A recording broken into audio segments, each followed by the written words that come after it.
La siguiente es una introducción a OpenCL en el campo de la materia herramientas de programación de alto rendimiento.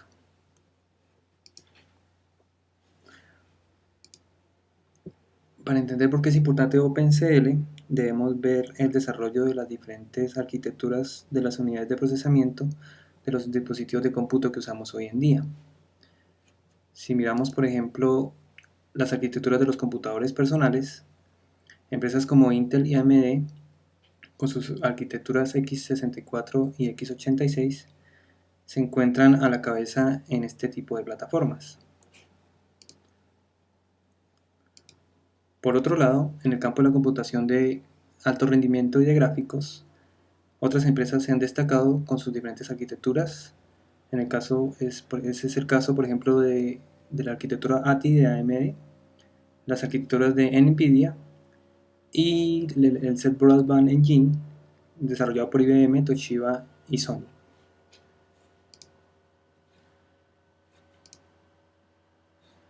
Paralelamente, con el desarrollo de los procesadores digitales de señales, otras empresas se han destacado en sus campos y estos se han utilizado para infinidad de propósitos.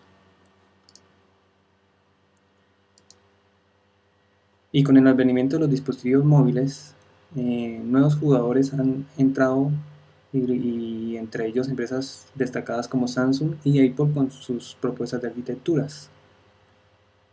Esto nos lleva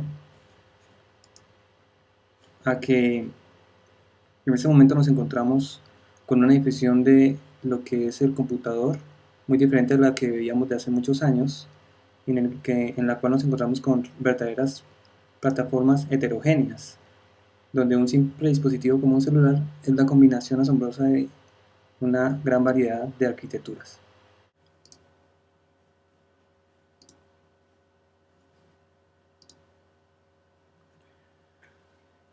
Todas las compañías especializadas en semiconductores comparten algo en común, y luego de muchos años de competir por rendimiento, hoy compiten por consumo de energía.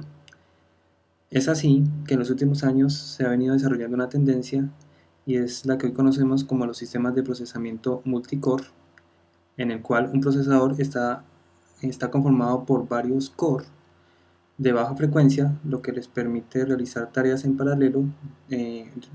tareas en paralelo. Dado que varios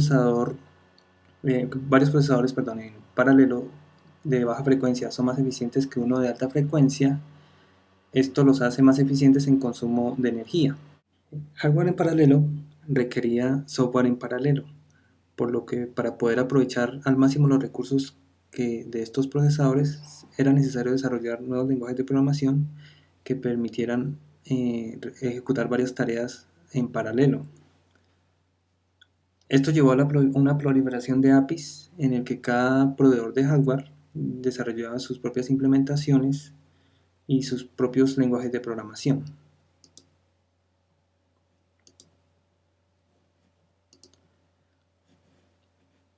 Si observamos la arquitectura moderna de un computador personal, observamos que este está compuesto de diferentes arquitecturas de procesadores, tanto de CPUs o de GPUs.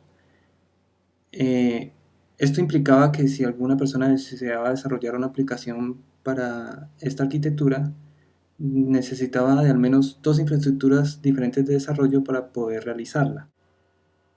El enfoque tradicional era dividir el problema y el desarrollador creaba módulos independientes para cada tipo de plataforma, por lo que el paradigma existente era el software gráfico corre en GPU, el otro software corre en CPU.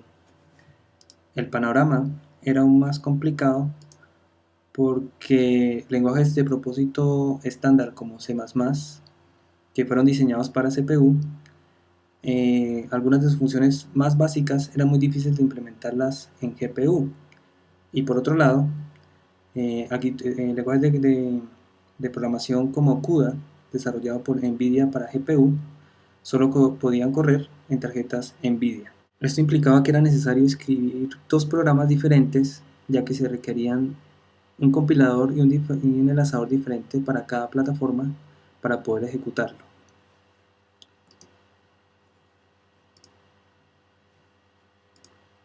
Es en este contexto donde surge la iniciativa impulsada principalmente por Apple de estandarizar la industria, y con una alianza con varias compañías forman lo que se llamó el Kronos Consortium Group en junio de 2008. Dado que se requería un lenguaje de programación estándar que permitiera a los desarrolladores eh, programar en diferentes dispositivos y tener que aprender diferentes lenguajes de programación, es por eso que en diciembre de 2008 nace la especificación de OpenCL como el primer lenguaje de programación abierto y libre para programación de los procesadores, programación en paralelo para los procesadores modernos de los dispositivos que usamos hoy en día. ¿Por qué deberíamos pensar en escoger OpenCL? Podemos destacar, digamos, tres características importantes eh, que lo destacan de otras arquitecturas de desarrollo. El primero es su portabilidad. Digamos, por lo que las personas que estamos familiarizadas con el lenguaje de programación Java, sabemos que un código realizado en Java puede correr en diferentes sistemas operativos, siempre y cuando tengan implementada la máquina virtual. En OpenCL esto se lleva más allá, y un programa implementado en OpenCL puede ejecutar código nativo en diferentes arquitecturas de procesadores sin necesidad de una máquina virtual, lo que lo hace un sistema más eficiente. Por otro lado, OpenCL también implementa un procesamiento estandarizado, definiendo un conjunto de instrucciones estándar para diferentes arquitecturas de procesadores, de forma que la programación sea completamente independiente. Esto se puede ver básicamente con un ejemplo, y es en el uso de vectores, ya que, como es conocido, la mayoría de procesadores modernos entienden vectores. Sin embargo, la implementación de las instrucciones siempre ha sido específica del hardware, y no había forma de definir un estándar para el manejo de vectores hasta el advenimiento de OpenCL. Por otro lado, y digamos una de las características más importantes que tiene OpenCL, es que permite implementar un modelo de programación en paralelo por medio de una implementación de división por tareas completa, como lo explicaré a continuación.